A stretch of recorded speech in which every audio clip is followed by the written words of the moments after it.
Hi, I have so much to show you guys today. I'm going to give you a little bit of a tour of what we're doing and then talk more about the interpersonal stuff after that. Might as well just put the screen on since it's nice out here. It's probably about 75.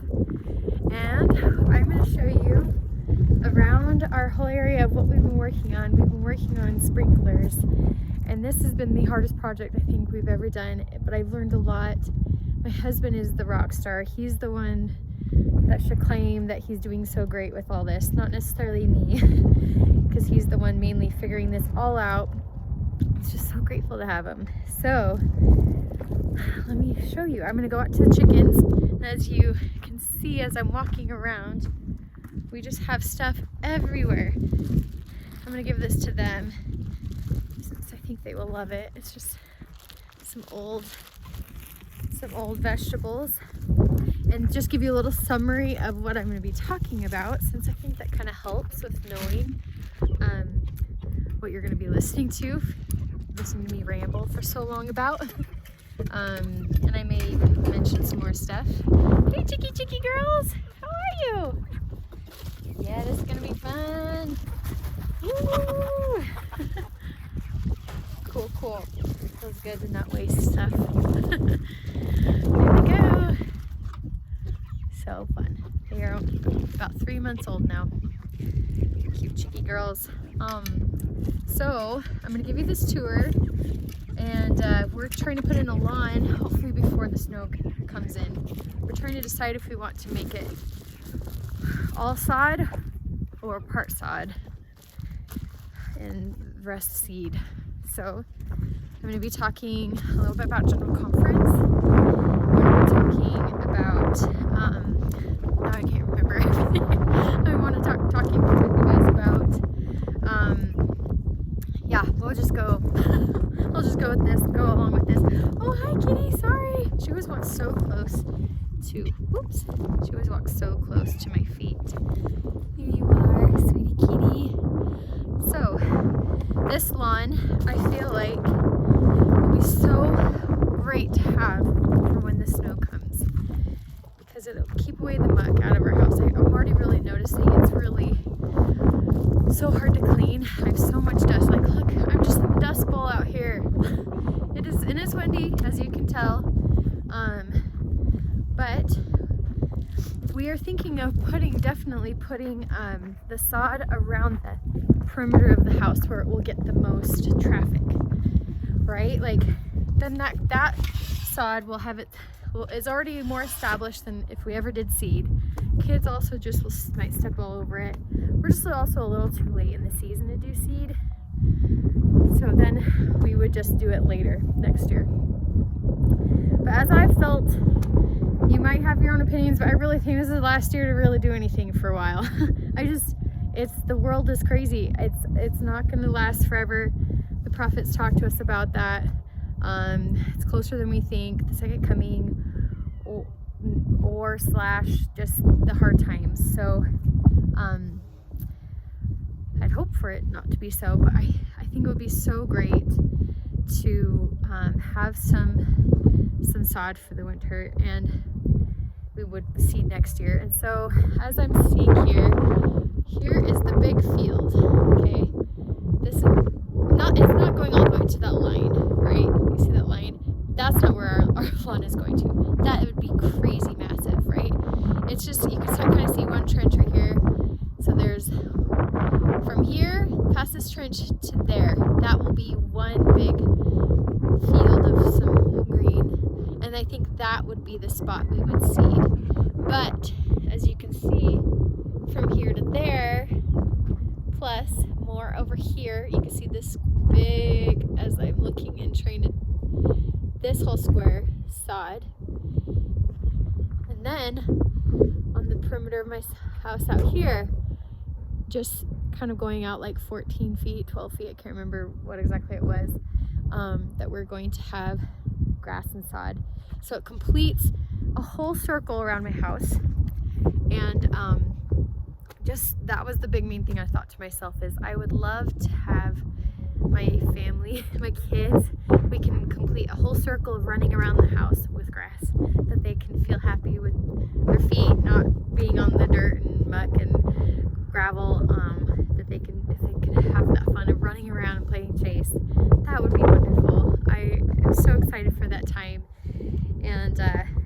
meantime, we got it. So we kind of done this in 5 steps. So step 1, we had to till and harrow up our first harrow, which that's the thing that will drag and just have these claws that will dig up, will kind of take out some of the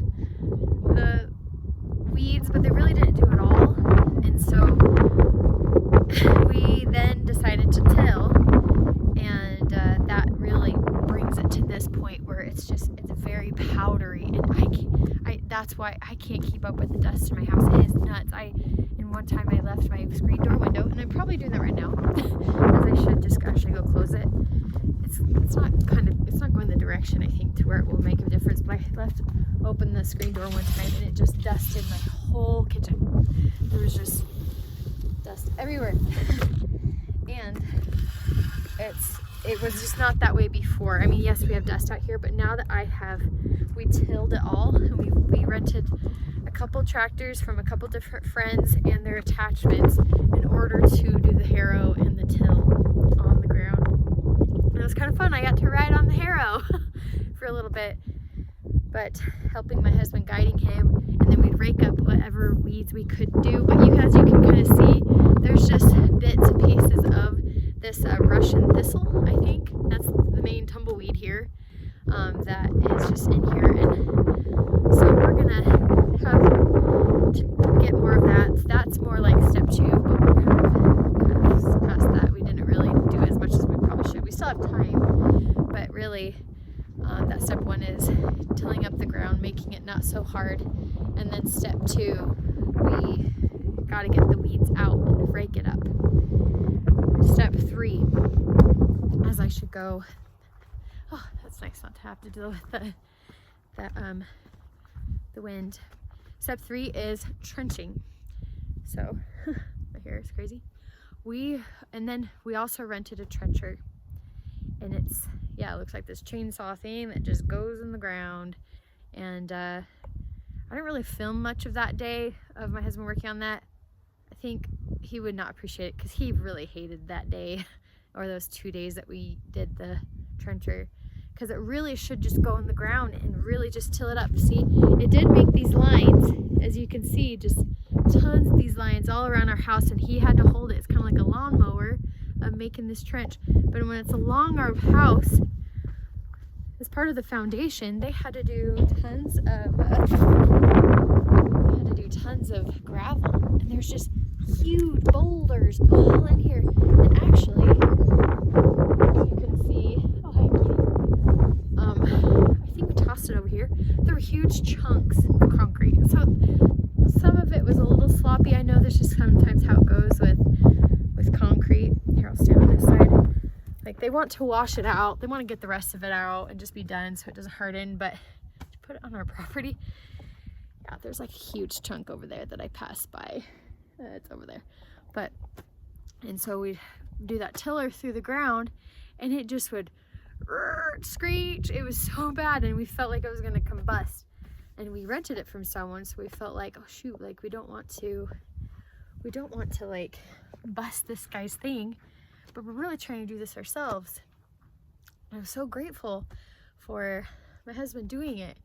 I actually have some neighbors over here. They hired it all out to just do sprinklers, and it was going to be $8,000, and that's actually considered pretty cheap, as you can sort of say. And I think it's because this guy, he's the main guy over, but he hires a lot of these high schoolers to come help put it in. He's trained them to do it, and they said they did a decent job, but it's just, that's a lot. That's not even considering getting any topsoil and leveling and compacting and the sod and seed itself. So I think if you really were to just get it all done, like, you'd be thinking 15 to 20 grand. So for us, I don't know how much we'll get to with all this, but so far it hasn't been too expensive.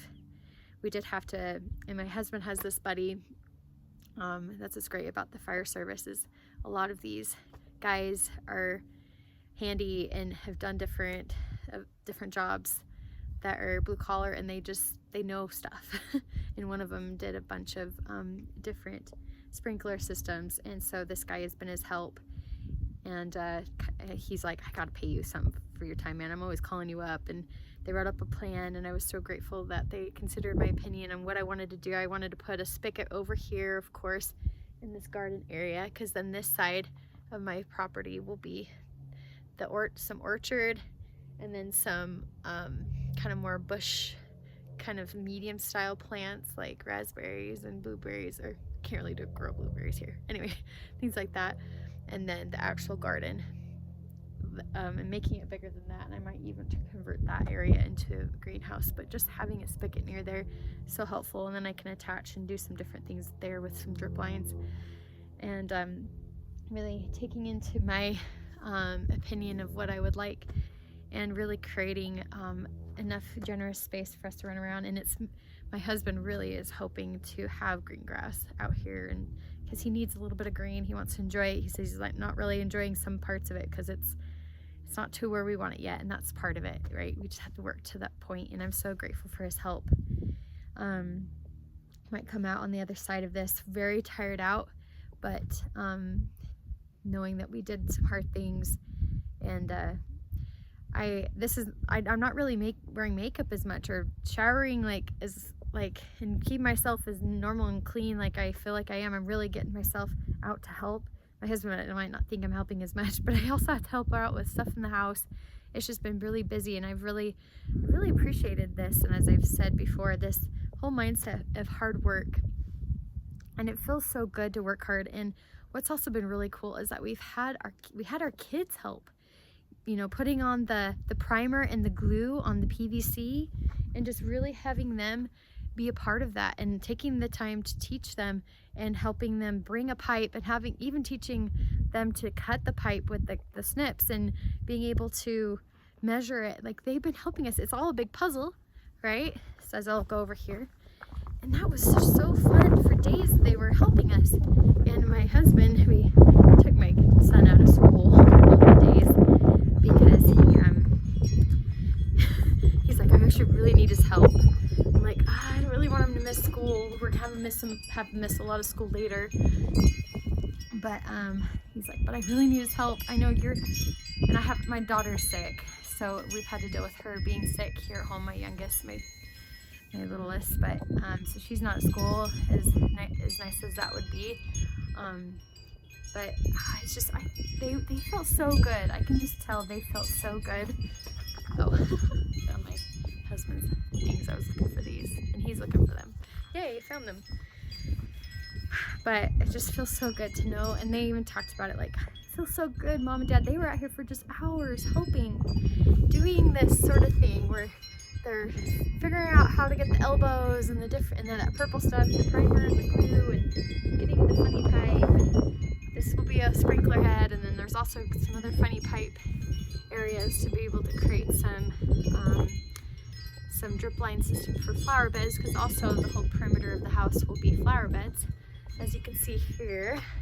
Just anything that's right here, that kind of, I think I measured it 37 inches around the whole house will be flower bed. And you don't want grass to go all the way to the house. And there's the window wells for everything.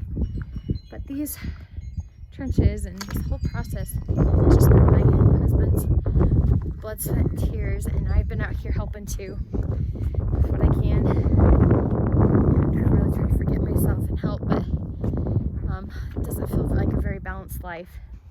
And we cut through our 2 different lines. I feel really stupid. I didn't, as he's doing the tiller through here, I accidentally got that Cat V line, the cable TV line, which is just honestly it's only our internet line. We don't do cable.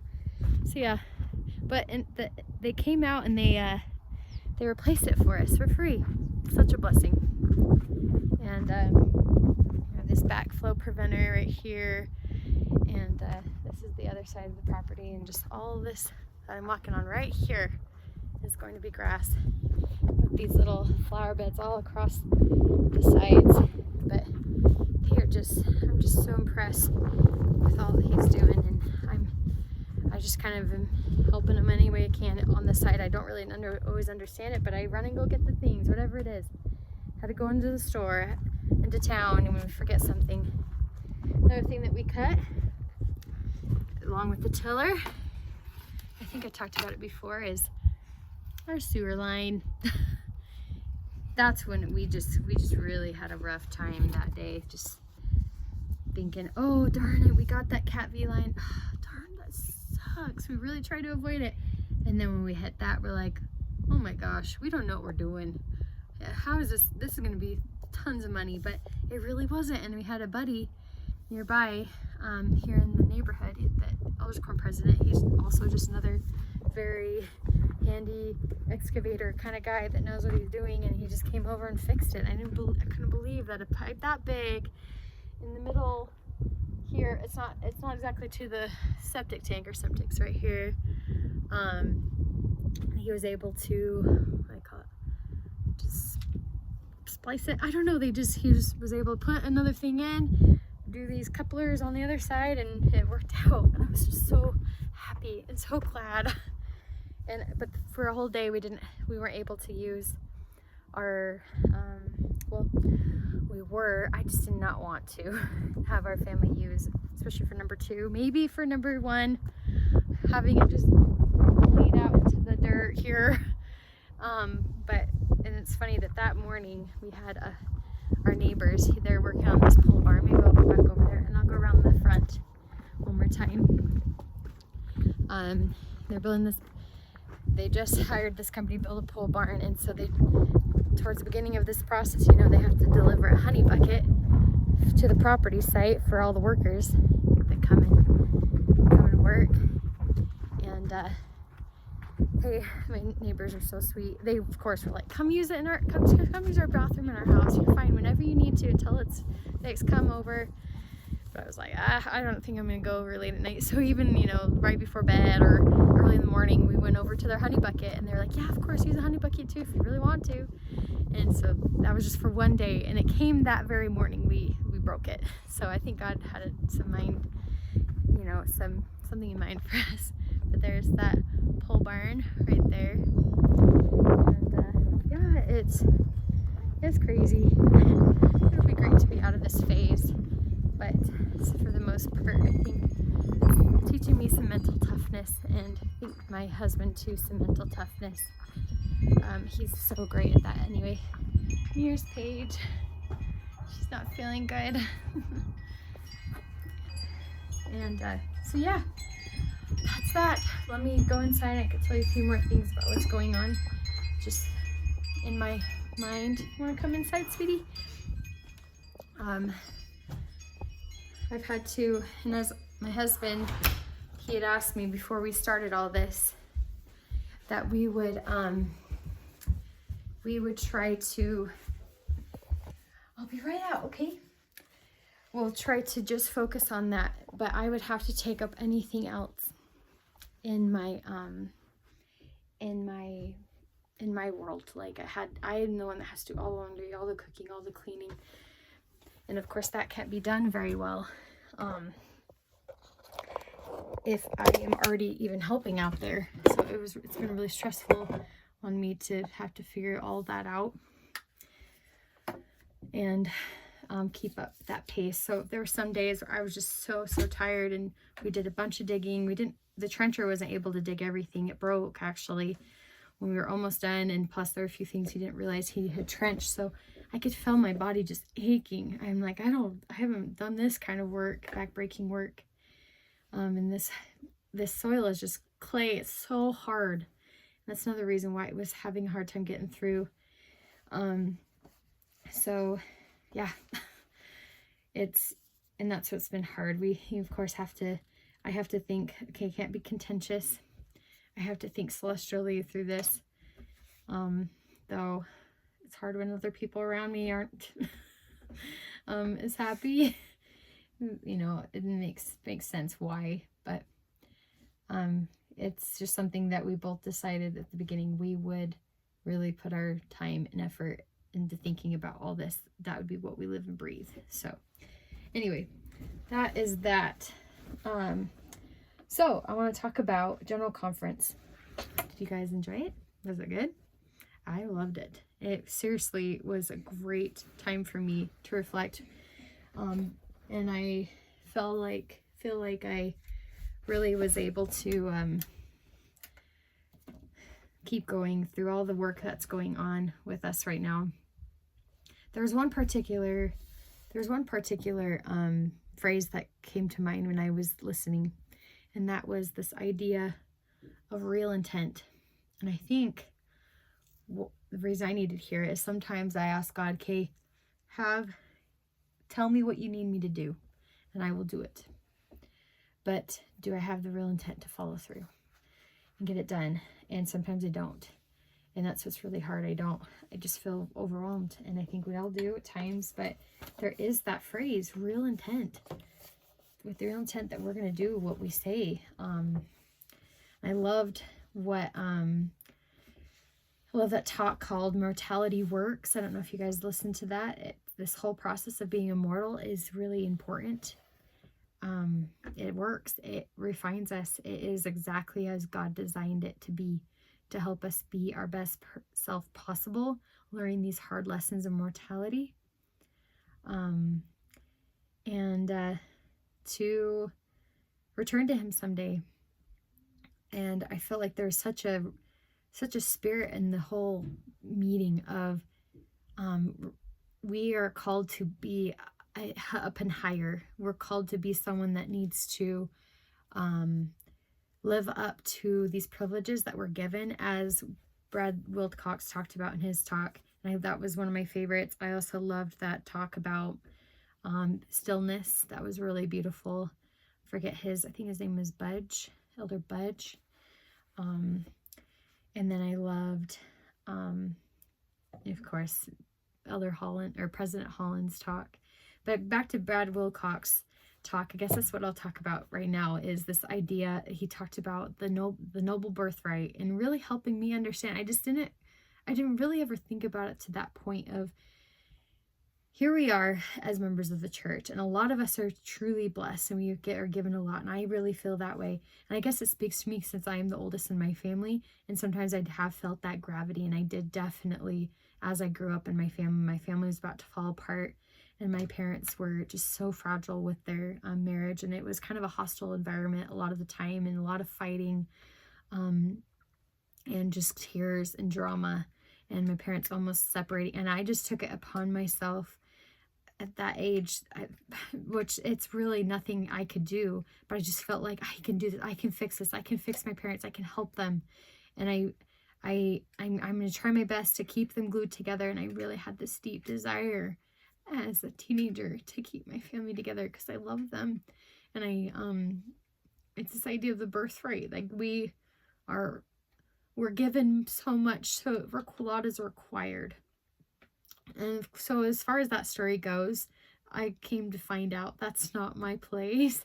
I am to still do my best and be a good example and love, but and God was very good to me and helped me understand you have your own family, you have to branch off, you have to have your own hero's journey, as they say, like Frodo going off to go to Mordor, or Harry Potter to go to Hogwarts. We all have that story, a hero's story. You are to go off and to do your own thing. And it was very clear to me as God helped me in the whole chain of events that helped me leave the nest back then. Even though I didn't get into BYU, I found myself being up there still, able to go to classes in Salt Lake, but living in Provo and going up there twice a week. It was an amazing gig. And then I was able to meet my husband, and God had told me clearly, you need to move away from your family. You love them. You need to find yourself. And I knew deep down inside subconsciously, and maybe I've talked about it before, I knew if I just stayed at home, I would just have babysat. I would have been sucked into the drama. I would have not been able to progress the way I needed, and thus start my family. And I guess for God's plan for me, it was to get married younger, and it was to have kids younger, and it was to be just more serious younger. Sometimes I think, oh man, my 20s, like I didn't really have that time to have that fun, but I wouldn't have it any other way. It's honestly not very fun to party. It's not. You just feel empty. Like you just want to, at least for me, I just, that's what I want, to have things that have more lasting joy. And maybe many of you feel that same way. But so back to that idea of the noble birthright, that back in the New Testament times, the oldest sons were given a bigger portion of the birthright because more was expected of them. They were to step up and take care of the estate, take care of their mother and sisters, and they were now the new patriarch of that family name and legacy and farm or wherever they were at. And to compensate for that, they were given the bigger birthright. So, and what I think about for myself, and sometimes I feel so overwhelmed by how much I've been given and how much God has blessed me with, that I need to step up and keep making sure I am also someone that is giving back. We never earn it. That's not part of the plan. Christ is the one that it makes up. He's the one that makes it all better. We're never worthy completely enough on our own. But our effort, God loves effort. And I really felt that to really resonate with me, because me being an oldest, and I want to show God how much I do love him by trying and using my time well, and standing up even online, as I was hearing a little bit, sometimes really stand up and talk about these things more. I think kind of what, I don't remember if it was President Nelson or someone else, just proclaiming the divinity of Christ more than proclaiming the presidential candidate or party or whatever is going on right now. That's just so true. Like, do we put that much time and emphasis to share the gospel? So it felt good to know, like, okay, this is mattering. This matters. Like what I'm saying here, what I'm trying to do. And I've been creating little shorts, like the little small reels of these, to help with that process too. Because people don't always watch this. This is long, but that they will watch the smaller things, and just trying to be a testimony of what really matters. And so with that birthright thing, he also talked about, Bradley Wilcox talked about cruise ships and how we are the crew members, not the passengers. And that just perked up my ears, because I'm going on a cruise next week with my family. I don't know if I explained that before, but we usually go to San Diego every year, and it's where we even honeymooned. My family, my very distant extended family, like my great grandma owned it, and now my great uncles, my uncles and aunts and cousins, we all take turns at this condo in San Diego, and it's become such a blessing. Thus again, my great grandparents, they were such great stewards of over what they had, and they knew investing into things that bring families together, help them go on vacation and help them create that bond. My kids love going there. It feels like a home, and we've been going there almost every year. We found out it is not available because they're renovating it, but they only told me like 6 weeks ago. So I thought to myself, oh shoot, I don't know what we're gonna do. We have this time planned. My husband doesn't always get the greatest times off with work, with the fire service, and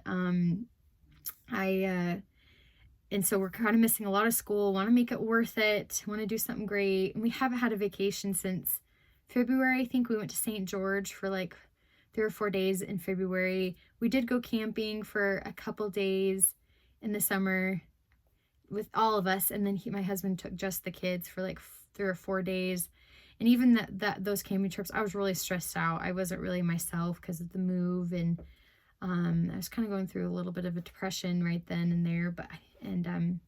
So I really don't feel like I've had a good break. So I decided and gave my husband this idea, and he thought it was great, that we would buy this cruise. And sometimes I'm not always a fan of cruises, and I don't know if I explained this here before or not, but I just sometimes don't like the gluttony, or just the idea that we, as I'm going to say here, we aren't coming into this life just to seek pleasure and just be the customers and just passengers just floating along on life. And so, but I realized, and I prayed to God about it, like, this is a great opportunity.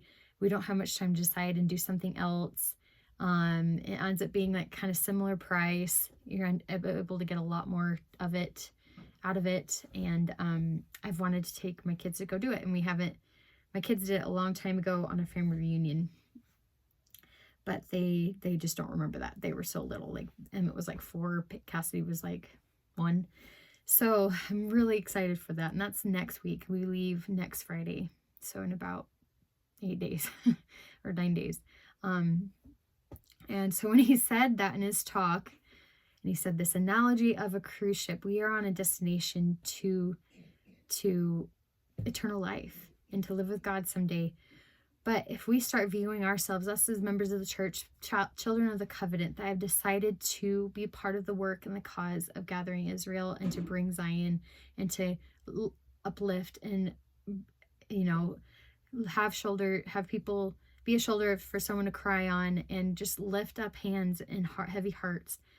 We are the crew. We are the people to do that. We are the salt of the earth. We are people that are wanting to be able to give and not just take. Hi, sweetie. I'm almost done, okay? And so with passengers, they, you know, we just end up being some people that just want to just take and just be part of the whole world of greediness, right? And it's just, that's not the way. That's not what God is having it in mind for us. So when he said that, I thought, oh, that is so cool. Let me go grab my computer. Okay, I'm not done yet, okay? It's hard to have a little time to myself. Emmett's coming home soon too. So with President Nelson, though, that I wanted to talk about, he just said so many amazing things. I'm not sure if you guys noticed that. It was seriously a trumpet call. He was a Samuel the Lamanite. He said it. It's coming. He was not afraid. He was more bold about saying it. But it was kind of a capstone of everything he said before. He has mentioned the second coming, and he has talked about other avenues and ways and things to consecrate ourselves to the Lord more and more over time. And but this, I think, just summed it all. I don't know if it was maybe even his last time he's going to be talking with us. We'll be in a much different place later on in life, or in the next year maybe. But someone mentioned that he mentioned the second coming 7 times. He had 7 different phrases or just 7 phrases of saying the coming of the Lord and the coming day when the Lord returns. He will reign as the king when he comes. And I thought that was really very bold. That was the topic of his talk. The second coming is here. We are to be the people that are ushering that in. And as I said, being the salt of the earth, make it happen. Go do the good. There's so many people that need that help and love right now and need the gospel of Jesus Christ. They need to know that he is their savior, that he is the one that's going to heal these sorrows and hardships right now, especially with the hurricanes going on and with people missing family. A neighbor of mine, she's having a lot of really hard family conflict.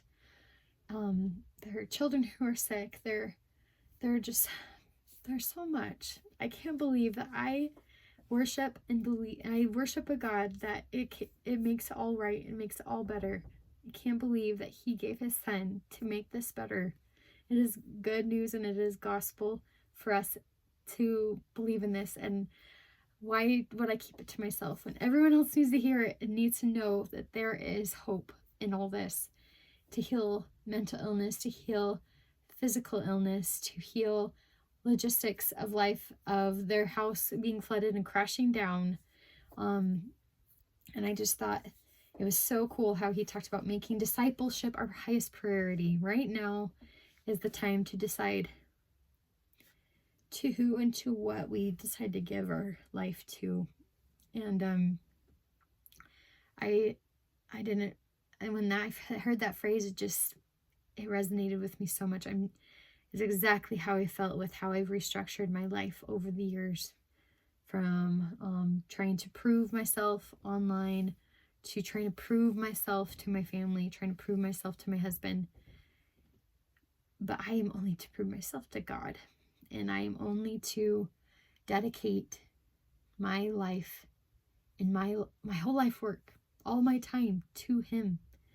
not these other things that don't matter, that just, that don't, that are, that, what does it say in the scriptures? That say, their treasure, there's actually something of essence in what you treasure. Where your heart is, there's your treasure, and having it be of real worth. And it's that is what we want to do. We want to be dedicating our life in that way, and it always sometimes goes in waves of how I do that, and even just slowly in understanding how I can change my mind towards living day to day, of having more faith and less anxiety that He will provide. And yeah, it was a beautiful conference. I'm excited to read more and learn more. And those are my few favorite talks. And I hope you will listen closely and find ways that the Spirit's speaking to you on what that needs to be. Last thing I think I'll share with you is this story I had of an evening where I was particularly worn out from the day. And really, as the whole crew member analogy, I'm noticing how I used to spend my evenings. I would maybe give myself an hour or something to watch something or do something with my own entertainment, which is great and fine and still okay. But I'm finding I don't miss it as much because I'm getting to that point where I'm doing what I can and still need to do what I can to serve and help my family, doing all the busy things of life and neighbors and talking with my husband, pillow talk, calling a family member, even up into the time that I tuck in my kids to bed. And right after tucking my kids to bed, I just have time just to put, take off my makeup and brush my teeth and stretch and then say my prayers. And that was where the story I'm going to explain to you here is I got to that point of my day. I finally already put the kids to bed. And I don't have that space and time to really be entertaining myself, right? It's actually is not as common of a practice back in the old days. And I was reading from this one girl that we've made it so commonplace that we consume, whereas that was a major treat back in the day when, we 1800s, when we farm and do everything. People aren't going to the movies every week. People went to something maybe once a year. They went to the fair once a year. And they had a fun time there. And that, I wouldn't promote grinding yourself to the ground, but those people had a way different mindset. And I'd be so excited to learn and to talk with the ancestors of those times in the past, and just feeling that power of that grit that they had of not just consuming and creating. They were creating and they were working hard for their life. And of course we're in a much different time, but part of that is now I'm noticing I'm not having much time to do that either, because there's a lot of other things I'm doing and trying to figure out for the good around me and being pulled in the different ways as I write down what I need to do every day. This is it. I don't worship this thing. I've had to have my my time with God. He told me, don't worship this thing, okay? Your to-do list. But there's just things all in here I have to do, but that I have to be the person and have the kindness and the charity within me that helps bring the cause of Zion. And He was so good to me as I was sitting outside, which that's a great pattern if you ever want to try this, as I have, saying your evening prayers outside or your nighttime prayer outside. I just feel so much more connected. And I was sitting there and looking east and seeing Christ's image in the sky. Almost done. I saw Christ's image in the sky. I saw His hands out like this. It's kind of small, but it was up there. I don't know if it was the clouds, and it was glowing with the moon. I think it was like a full moon, or the moon was bright, but there was some cloud cover, and just there have been some storm systems coming through. This was like a month or two ago. But I particularly looked up and I just noticed that image, and it felt so real that He will come. We will all look up and see Him someday wherever that may be, and that it's closer than we think, and we can feel it in my heart. It's real, and He's aware of me, and He's coming to give me that hope and peace and a better world to live in at some point, and give my family a better world to live in at some point. And He will be the King of the world that you will be in after He comes, and heal all. And I love Him. I want you guys to find your own ways to be a disciple of Him and dedicate your life to Him. But my kids obviously need me, so I will go. But you take care, and thank you for listening. Bye.